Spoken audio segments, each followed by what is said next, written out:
আসসালামু আলাইকুম। Sabrina's blog বিডিতে সবাইকে স্বাগতম জানিয়ে শুরু করছি আজকের ব্লগ।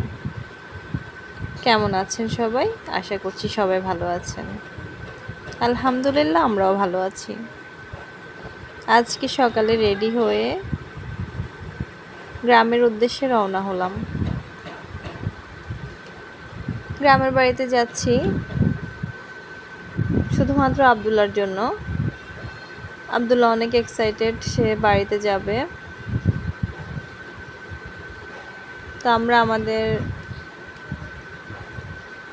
গন্তব্যস্থলে পৌঁছেছি, এখন শুধু বাড়িতে যাওয়ার অপেক্ষা।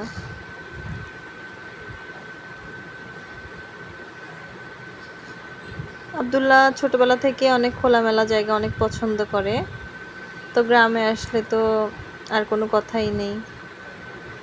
বন্যার পরবর্তী অবস্থা, বন্যার পর থেকে আসলে বাড়ির অবস্থা খুব খারাপ। বিশেষ করে আমার নানুর বাড়িতে কেউ যেহেতু থাকে না, যার কারণে পরিষ্কার পরিচ্ছন্নতা তেমনটা আসলে করাও হয় না। আর এখন আমি মেয়ের জন্য তেমনটা কিছু করতে পারি না, এসে থাকতেও পারি না। বাহিরের অবস্থা খুবই খারাপ, বাড়িতে থাকা হয় না কারো, যার কারণে অবস্থা। আর এদিকে গাছে বড়ই ধরেছিল, বড়ইগুলা নিজে নিজে পড়েছে, পেকেছে, শুকিয়েছে, পাখি খেয়েছে, অবস্থা খুবই খারাপ। তো না আসে আর পারলাম না, আব্দুল্লাহর জন্যই আসতে হলো। গাছ থেকে আর পারার কোনো প্রয়োজন হয়নি, এই যে গাছের নিচে ছড়িয়ে ছিটিয়ে আছে বড়ইগুলো, ওগুলোকে আমি তুলে নিলাম। বোরখাও আর খুলিনি, এসেই ডাইরেক্ট সবার সাথে দেখা করে আমি ছাদে গিয়ে যখন এই অবস্থা দেখি, তখন আমি বোরখা না খুলে আসলে যাই এগুলো বড়ইগুলো নিয়ে। একদম গাছের ঢালের নিচে বসে বসে আমি সবগুলো বড়ই পেরে নিয়েছি। তো যতক্ষণ ফাতিমা আমার কাছে ছিল না, বেশি না 10 মিনিটের মধ্যে হবে, ততক্ষণ আমি 10-15 মিনিট যাক, কতক্ষণ ছিল না, তখন আমি ছাদের উপরে গাছের ঢালের নিচে বসে সবগুলো উঠিয়েছি। আর কয়েকটা, বেশি না, ফাতিমা যখন আমার কাছে চলে আসে তখন গাছ থেকে ছিঁড়ে ছিঁড়ে কয়েকটা নিয়েছি। গাছেরগুলো অবশ্য অনেকটা কাঁচা ছিল।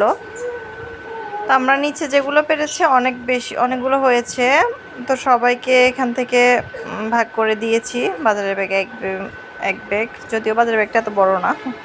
আর এদিকে পুঁইশাকের বিচিগুলো আমি গাছ থেকে নিয়ে এসেছি। তো এদিকে আমার বড় খালা এসেছে, আন্টির জন্য বড়ই রেখেছি, যাদেরকে দেওয়ার দিয়ে আমার জন্য অল্প একটু নিয়ে তারপরে আমি সব কিছু গুছিয়ে নিয়েছি। বিদায়ের বেলা আমরা বাসায় যাওয়ার উদ্দেশ্যে বের হয়ে গিয়েছি বাড়ি থেকে। তো এদিকে আব্দুল্লাহ দুষ্টুমি করছে। আর এখানে গাছটা অনেক ভালো লাগলো, এটা আমার মামতো বোন ঘরের পিছনে লাগিয়েছে। তো আন্টিও চলে যাচ্ছে, আমিও চলে যাচ্ছি। মামা ঘরে তালা মেরে বের হচ্ছে।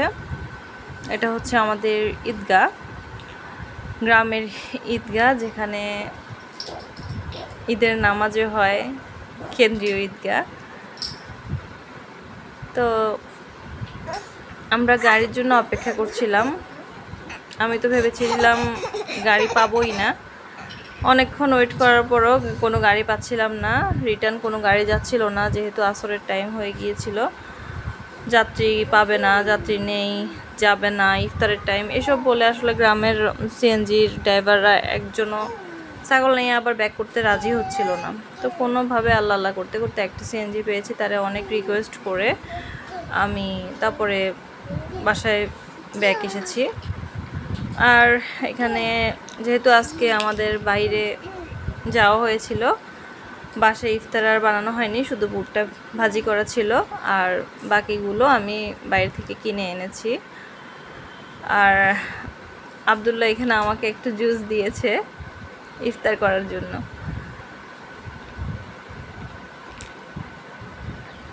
তো ছেলে মেয়ে নিয়ে ইফতার কমপ্লিট করলাম। আর এদিকে মেয়ে বড়ই নিয়ে বসে গেছে। এগুলো নিয়েও কিছুক্ষণ খেলা করছিল।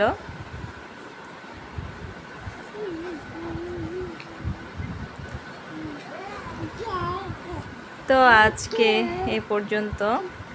পুরো ভিডিও জুড়ে যারা আমার পাশে ছিলেন তাদেরকে ধন্যবাদ জানাচ্ছি। সাবস্ক্রাইব না করে থাকলে অবশ্যই একটু সাবস্ক্রাইব করে পাশে থাকবেন, লাইক কমেন্ট শেয়ার করে পাশে থাকবেন। যারা এখনও সাপোর্ট করছেন তারা ইনশাল্লাহ সাপোর্ট করে যাবেন। আর এইদিকে আমাদের আরেক ভাবির শাশুড়ি পাঠিয়েছে চাপাই নবাবগঞ্জ থেকে। এখানে তিল আছে, তিসি আছে, চাউল ভাজা আছে, তারপরে ভুট ভাজা আছে, এগুলোকে মেখে এনেছে, অনেক মজা হয়েছে। তো অনেক অনেক ধন্যবাদ চাপাই নবাবগঞ্জের সেই ভাবিকে। তা আজ এ পর্যন্ত, আল্লাহ হাফেজ।